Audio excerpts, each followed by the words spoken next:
नाम के गांव में सीमा नाम की एक लड़की रहती थी। सीमा बड़ी होशियार, समझदार और शांत स्वभाव की लड़की थी। वह अपने माँ बाप के साथ रहती थी। सीमा का परिवार छोटा था मगर सुखी था। भले वो गरीब थे मगर सीमा की हर इच्छा पूरी करते थे। सीमा के पिताजी रिक्शा चलाते थे और उसकी माँ लोगों का घर का काम करते थे। इसी तरह दोनों अपना घर का और सीमा का पढ़ाई का खर्चा चलाते थे। सीमा बड़ी होशियार लड़की थी। उसको पढ़ाई करना अच्छा लगता था। नए नए किताबें पढ़ना उसको बहुत अच्छा लगता था। सीमा पढ़ाई के साथ अपनी माँ को भी खाना बनाने के लिए मदद करती थी। एक अच्छी लड़की कैसी होती है ये सीमा का अच्छा उदाहरण था। सीमा जब भी कभी खेतों में जाती थी तभी वो आसमान में उड़ते प्लेन को देखती थी। वो मन ही मन कहती थी कि एक दिन मैं भी इस प्लेन में बैठूंगी, ये मेरा सपना है। सीमा पाठशाला में भी अपनी टीचर से प्लेन के बारे में पूछती थी। सीमा, प्लेन में बैठने के लिए ज्यादा पढ़ाई और मेहनत करना होता है और मुझे पता है तुम वो कर रही हो। एक दिन तुम भी इस प्लेन में बैठ जाओगी, ये मेरा विश्वास है, क्योंकि तुम क्लास में सबसे बड़ी होशियार लड़की हो। सीमा के पिताजी और माँ सीमा को बहुत ज्यादा प्यार करते थे। उनका भी विश्वास था कि सीमा एक दिन एक बड़ी अच्छी लड़की बनेगी। रमा, मुझे पता है सीमा की सब इच्छे पूरा करना अपना काम है। उसको जिंदगी में एक अच्छी पढ़ाई देना अपना काम है। भले हम दोनों ने गरीबी में बड़े हुए हैं मगर सीमा को अच्छा ही पढ़ाई देना, उसका सब सपना पूरा करना ये हम दोनों मिलकर करेंगे। मगर जिंदगी कुछ अलग ही था। सब कुछ अलग हो गया। दूसरे ही दिन सीमा के पिताजी अपने रिक्शा लेकर शहर में जाते हैं। तभी उनका बड़ा अपघात होता है। सीमा के पिताजी को बहुत लगता है। सीमा के पिताजी को इतना लगता है कि उनकी एक पैर की हड्डी टूट जाती है। वो कभी नहीं चलेंगे ऐसा डॉक्टर कहते हैं।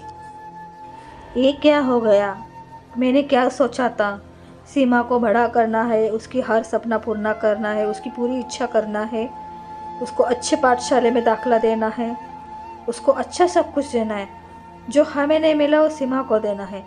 मगर मेरी इस गलती के कारण ये क्या हो गया? सब ये ऐसा कैसा हो गया? सीमा का सपना मैं पूरा नहीं कर पाऊंगा। हे भगवान, ये ऐसा कैसा हो गया? भगवान, ऐसा कैसा हो गया?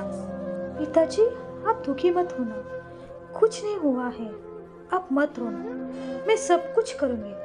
आप और माँ मत रोना, कुछ ज्यादा मत सोचना, मैं आप दोनों का सहारा बनाऊंगी, आप दोनों का ख्याल रखेंगे। पिताजी, आप रोना मत, आप अपना ख्याल रखना। पिताजी, आप अपना ख्याल रखना। सीमा की माँ और सीमा घर का काम करते हैं। सीमा लोगों के घर में सामान देने का काम करती है। एक तो सीमा के पिताजी की पैर की हड्डी टूट जाती है, वो एक बुरा दिन आता है और एक संकट आता है। सीमा जिस घर में रहती है उस घर के मालिक आते हैं, क्योंकि घर का किराया नहीं दिया है इसलिए वो घर छोड़ने को कहते हैं। फिर सीमा अपने पिताजी और माँ के साथ दूसरी घर जाती है। घर में बिजली नहीं होती है। सीमा घर के बाहर के रास्ते पे जो लाइट रहती है उस पे वो पढ़ाई करती है। कभी कभी सीमा घर के बाहर के गार्डन में जाकर पढ़ाई करती है। बहुत मेहनत करती है, बहुत ज्यादा पढ़ाई करती है। पिताजी, अभी जल्दी ये हमारे दिन खत्म हो जाएंगे। मेरी पढ़ाई हो चुकी है।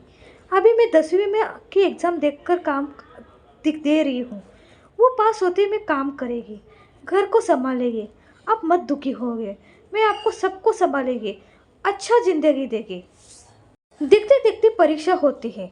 सीमा पूरे पाठशाला में तो नहीं, पूरे राज्य में पहली आती है। सीमा अपने माँ पिताजी को ये खबर सुनाती है, तभी सब खुश होते हैं और सीमा की स्कूल की टीचर वहाँ पे आती है।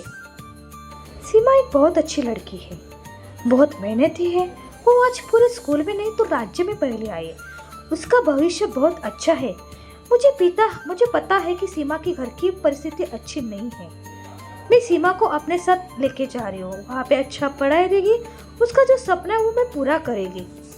सीमा शहर में आके अपने टीचर के साथ रहती है।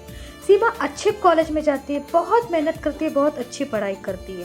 धीरे धीरे समय बदल गया, सीमा का सपना पूरा हुआ।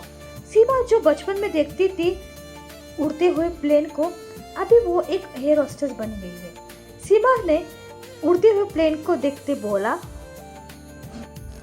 मैंने जिंदगी में देखा हुआ बचपन का सपना आज पूरा हुआ है। भगवान ने मेरा साथ दिया है, मेरे माता पिता और मेरे टीचर ने मुझे बहुत साथ दिया है, इसलिए मैंने ये सब सपना पूरा किया है और मेरी कड़ी मेहनत रंग लाई है। सीमा फिर अपने माँ पिताजी को मिलने गाँव जाती है। उनको वहाँ से लेकर वो अपने खुद के नए घर में लेके आती है।